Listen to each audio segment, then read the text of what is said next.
Assalamualaikum warahmatullahi wabarakatuh. Selamat pagi anak-anak hebat. Bertemu kembali dengan Bu Fani. Pada pembelajaran kali ini, kita akan belajar tema 1, subtema 3, dan pembelajaran ketiga. Sebelum pembelajaran dimulai, marilah kita berdoa menurut agamanya masing-masing. Berdoa dimulai. Berdoa selesai. Selain berdoa, kita juga harus menjaga protokol kesehatan yang 5M agar di masa pandemi seperti saat ini kita terhindar dari virus COVID-19.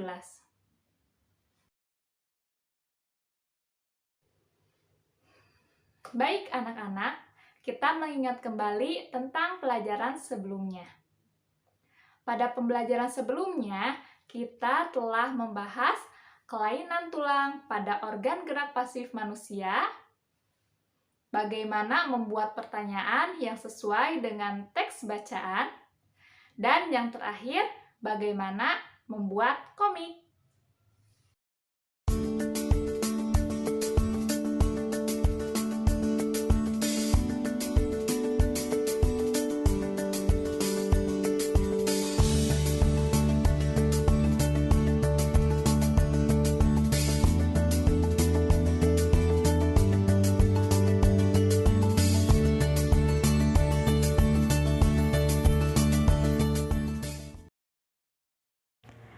Setelah mengetahui tujuan pembelajaran yang akan kita capai, sekarang kalian amati gambar peta Pulau Jawa berikut ini. Sekarang kalian amati peta Pulau Jawa tersebut. Apakah ada pulau yang terpisah? Ya, benar. Pulau Madura. Pulau Madura masuk dalam Provinsi Jawa Timur. Meskipun demikian, secara geografis, Pulau Madura terpisah dengan kabupaten-kabupaten lain di Jawa Timur. Madura merupakan pulau tersendiri yang terpisah dengan Pulau Jawa. Untuk mencapai Pulau Madura, harus melewati Selat Madura. Namun, sekarang ini, berkat kemajuan pembangunan nasional, telah dibangun Jembatan Suramadu yang melintasi Selat Madura dan menghubungkan Surabaya dengan Madura. Dengan demikian, untuk mencapai Pulau Madura bisa melalui perjalanan darat. Indonesia merupakan negara maritim dan kepulauan terbesar di dunia. Hampir 2/3 wilayahnya merupakan lautan. Antara pulau yang satu dengan pulau lainnya disatukan oleh laut. Meskipun demikian, bukanlah menjadi penghalang bagi setiap suku bangsa Indonesia untuk saling berhubungan dengan suku-suku bangsa lainnya. Kondisi geografis Indonesia sebagai negara maritim dan kepulauan menyimpan potensi yang besar dalam berbagai bidang, seperti di bidang ekonomi, sosial, budaya, dan transportasi. Potensi-potensi tersebut dapat menjadi modal yang penting dalam pembangunan nasional guna mewujudkan kesejahteraan masyarakatnya.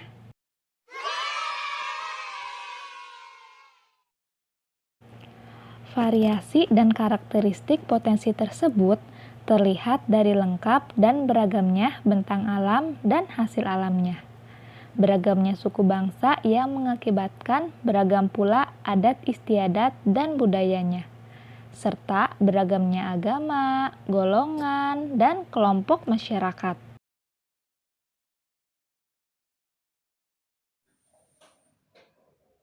Besarnya peluang dari pemanfaatan sumber daya laut yang sedemikian besar ini tentunya dapat memberikan kontribusi bagi kehidupan ekonomi masyarakat Indonesia. Kelompok masyarakat yang dapat merasakannya langsung yaitu masyarakat yang berada di pesisir pantai. Banyak jenis pekerjaan yang bisa diusahakan. Di antaranya, Berikut ini jenis pekerjaan yang berkaitan dengan pemanfaatan sumber daya laut.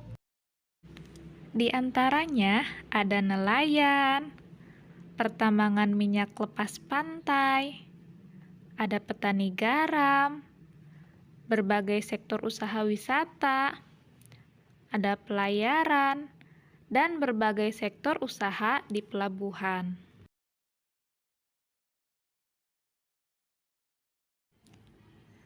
Sebagai negara maritim dan kepulauan yang berada di antara benua Australia dan Asia, membawa pengaruh terhadap kehidupan sosial budaya bangsa Indonesia. Hal ini bisa terjadi karena dengan posisi tersebut menyebabkan Indonesia menjadi jalur perdagangan dunia. Mau tidak mau, negara di seluruh belahan bumi ini akan melewati dan mampir ke Indonesia. Pedagang-pedagang dari berbagai negara tersebut tentunya memiliki latar belakang yang berbeda antara yang satu dengan yang lainnya. Berikut ini dampak yang diakibatkan oleh kondisi geografis Indonesia sebagai negara maritim dan kepulauan.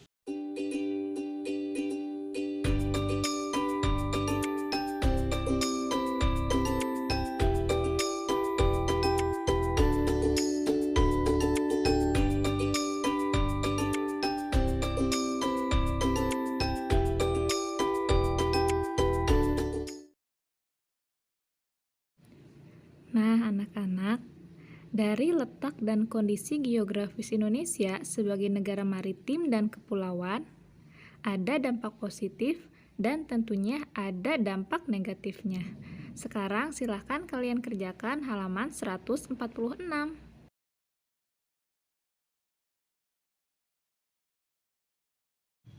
Nah, anak-anak, tahukah kalian bangsa Indonesia dikenal sebagai bangsa maritim sejak zaman dahulu kala. Bahkan sempat mencapai kejayaan pada masa kerajaan Sriwijaya dan Majapahit. Baiklah anak-anak, sekarang ayo kita membaca kejayaan bahari masa lalu. Sejarah telah mencatat bahwa kejayaan bahari bangsa Indonesia sudah lahir sebelum kemerdekaan. Hal ini dibuktikan dengan adanya temuan-temuan situs prasejarah maupun sejarah. Penemuan situs prasejarah di gua-gua Pulau Muna, Seram, dan Arguni yang dipenuhi oleh lukisan-lukisan perahu layar menggambarkan bahwa nenek moyang bangsa Indonesia merupakan bangsa pelaut. Selain itu, ditemukan kesamaan benda-benda sejarah suku Aborigine di Australia dengan benda-benda sejarah yang ditemukan di Pulau Jawa. Penemuan ini menggambarkan bahwa nenek moyang bangsa kita telah melakukan hubungan dengan bangsa lain, yang tentunya menggunakan kapal-kapal layar. Kerajaan Sriwijaya bahkan memiliki armada laut yang besar dan kuat. Armada Laut Sriwijaya mampu menguasai jalur perdagangan laut dan memungut cukai atas penggunaan laut. Pengaruh Sriwijaya meliputi Asia Tenggara. Hal ini dibuktikan dengan catatan sejarah bahwa terdapat hubungan erat dengan Kerajaan Champa yang terletak di antara Kamboja dan Laos.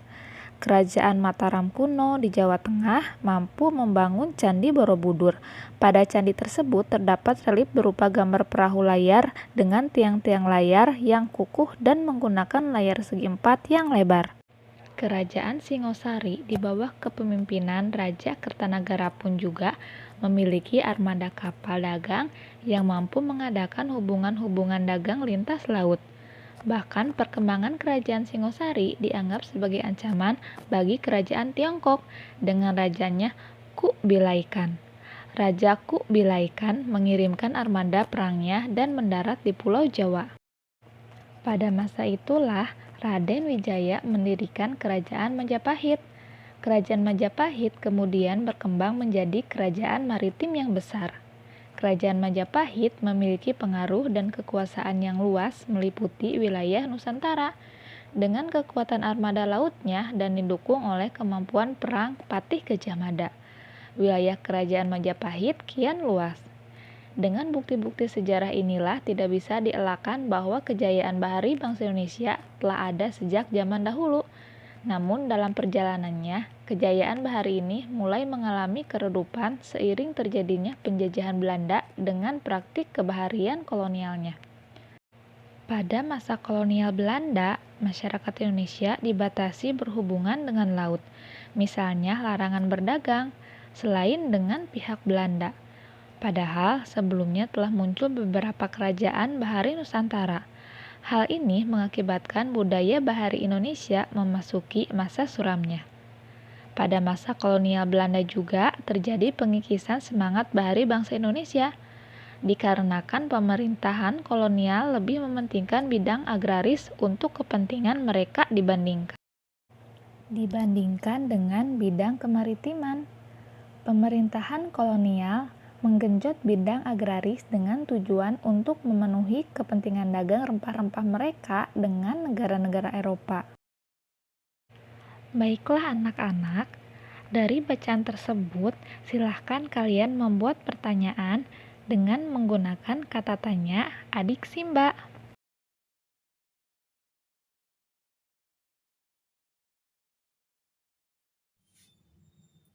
Keberagaman yang disebabkan oleh adanya perbedaan antara pulau yang satu dengan pulau yang lainnya bukan menjadi perenggang, namun justru menjadi pemersatu, karena antar pulau yang satu dengan pulau yang lainnya bisa saling melengkapi. Hal ini sesuai dengan nilai-nilai Pancasila, khususnya nilai persatuan Indonesia.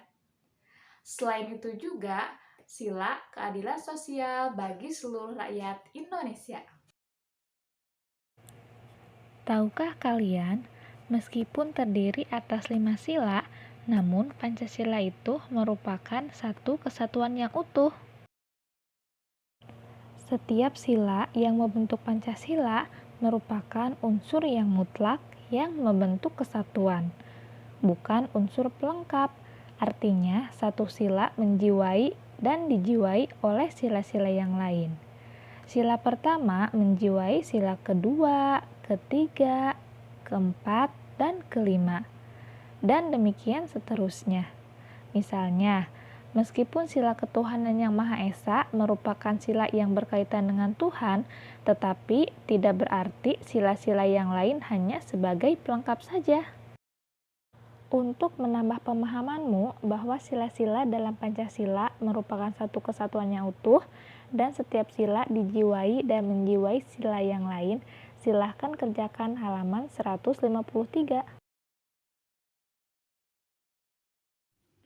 Jadi, kesimpulan pembelajaran kita pada hari ini yaitu kondisi geografis Indonesia menjadi salah satu peluang untuk kehidupan ekonomi masyarakat.